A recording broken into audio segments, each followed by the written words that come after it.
I'm giving up being stupid for Lent. Hi, my name is Father Mike Schmitz, and this is Ascension Presents. Let's talk about Lent. When it comes to Lent, we have to do something, we have to give up something for Lent. Obviously, we all have this. But one of the things that we typically can do, we can fall into the trap of either seeing Lent as like, this is the time when I really just challenge myself and try to do something impossible. Not because it's like a good thing for me to do, but just kind of like, I wonder if I can do something difficult. Or we do the opposite. We do something so minimal that it actually makes no difference in our lives and we hardly even noticed it. I once knew a woman who would give up eating watermelon for Lent in Minnesota in the wintertime.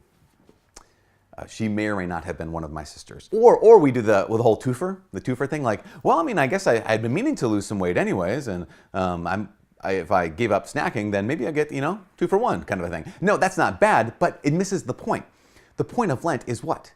Well, where's the origin of Lent? Back in the day, like almost 2,000 years ago, a couple centuries shy, people come into the church. It was a long process. And the last little stretch of time in that coming into the church was a season called the season of purification and enlightenment. The whole idea was this: okay, what's still in my life that can't be in my life if I'm going to follow after Jesus? So I need to be purified of that. The second thing, enlightenment, is what are the ways in which I need to take steps to follow after Jesus, to get closer to Him and to start conforming my life to His. How can I let God use this time in me to make me the person He wants me to be? How do I be a saint? So you can realize this. Okay, so giving up some M&Ms might not make me a saint. What will? Jesus would often talk about these 3 areas: prayer, fasting, and almsgiving. My invitation to you is pick one thing in these 3 areas: prayer, fasting, and almsgiving, and do that thing. But when you do it, be really intentional. So when it comes to prayer, okay, what's one kind of way in which you can develop your relationship with Jesus through prayer this Lent? So sometimes, again, people say, well, I'm going to pray 12 rosaries a day. Why? Because it's really tough and I think I'd probably grow. Well, if you think that that is actually what God's calling you to, then fantastic. Maybe go ahead and try that. I like to just take time aside and have just 15 minutes, not forever, but just 15 minutes of reading the Gospels, or I'll listen to them. I'll listen to like the audio Bible, whatever, and just listen to the Gospels and just kind of sit with Jesus and walk with Him through the Gospels. I'll press pause or I'll stop reading and just kind of pray and sit with Jesus. Those 15 minutes are so helpful. They're not like deal breakers in the sense that they're not so difficult, but they are incredibly helpful because I know that they get me closer to Jesus. So what's one prayer thing you could do that would actually help you get closer to Jesus? Second thing, fasting.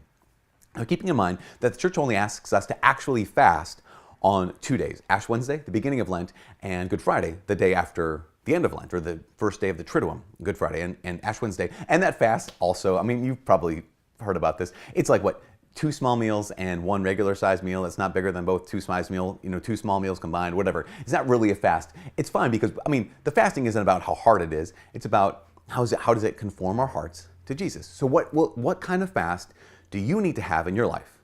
Your fast doesn't have to have anything to do with food.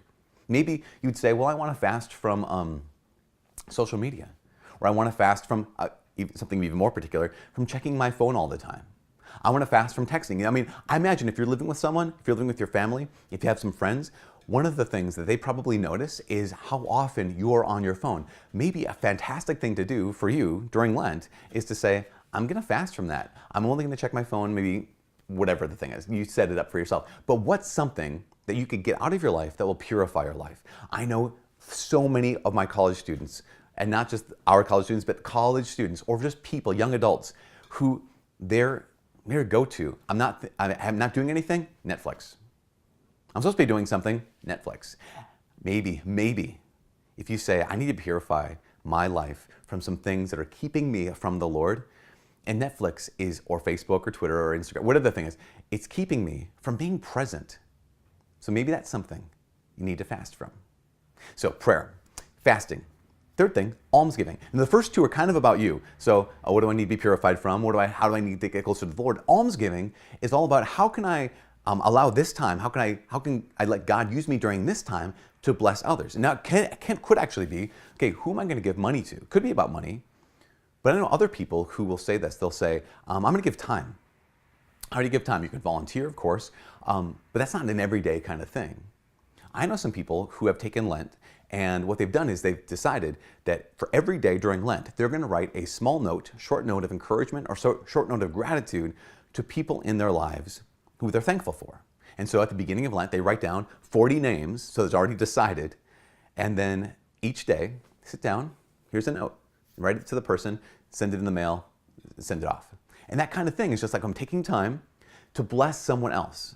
So it's basically an almsgiving kind of thing. Now, you might decide that you actually want to give money. So great thing to do is to do that consistently throughout the entire season of Lent. One of the most common things that we have, of course, in our churches is we have Catholic relief services. And so you have those Operation Rice Bowl, the cardboard thing, you pop it into a box and it's really cool, it sits on the countertop. No, that's great. But here's the thing. We have to do it like Jesus would do it. So would Jesus throw his leftover pennies that he didn't even want in Operation Rice Bowl and be like, hey, I'm a good person, I'm Jesus. That's my voice for Jesus, apparently. I am a good person. I put some pennies into a box. What is that? Let's be intentional about this. At the end of Lent, when you open up your Operation Rice Bowl, you should only see silver and green and white, like green dollars, right? Because of this. Because how life transforming for yourself is it if I just throw in what's left over? Secondly, if we're actually called to be Christians, we're called to not just give from our surplus, we're actually called to give from our need. We're actually called to give from our substance, not just our surplus. So, this Lent, what's one thing you're going to do in the area of prayer that will actually help you get closer to the Lord? One thing in the area of fasting that will actually purify, get some things out of your life that you just don't need. And what's one thing in your life, one way that this Lent you're going to be giving alms or giving back or offering to other people. Now here's the last thing. When it comes to what you're doing for Lent, should you ever tell anyone? And of course, the first reading of the first day of Lent, Ash Wednesday, is always about don't let your left hand know what your right hand is doing and keep your secret, your holy deeds private, that kind of thing, which is awesome because that's what Jesus said. But here's my thing. I think people get a little too preoccupied, a little too sensitive about well, I don't want to tell people what I'm doing for Lent because I don't want to get a big head. I don't want to be prideful. Now, here's the thing. You might be like the most hardcore Catholic on your block in your neighborhood. And so yeah, I'm giving up beer for Lent. Whoa, dude, you're hardcore. But if you realize that there are saints throughout the history of the church who literally gave up food for Lent, the entire season of Lent. I'm not saying that's a good thing to do, but I'm just saying that I'm giving up coffee isn't as hardcore as I think it is. And so if I think, well, I don't want to get prideful or get a big head, you won't. It's actually a bit more humbling to say, what are you doing for Lent? Well, I'm praying 15 minutes every night. Oh, thank you, Father. That's really intense. Well, no, it doesn't have to be intense. I know that it helps. So for you, sometimes if someone asks what you're doing for Lent, don't worry about being prideful. It's probably not that big of a deal. From all of us here at Ascension Presents, my name is Father Mike. God bless.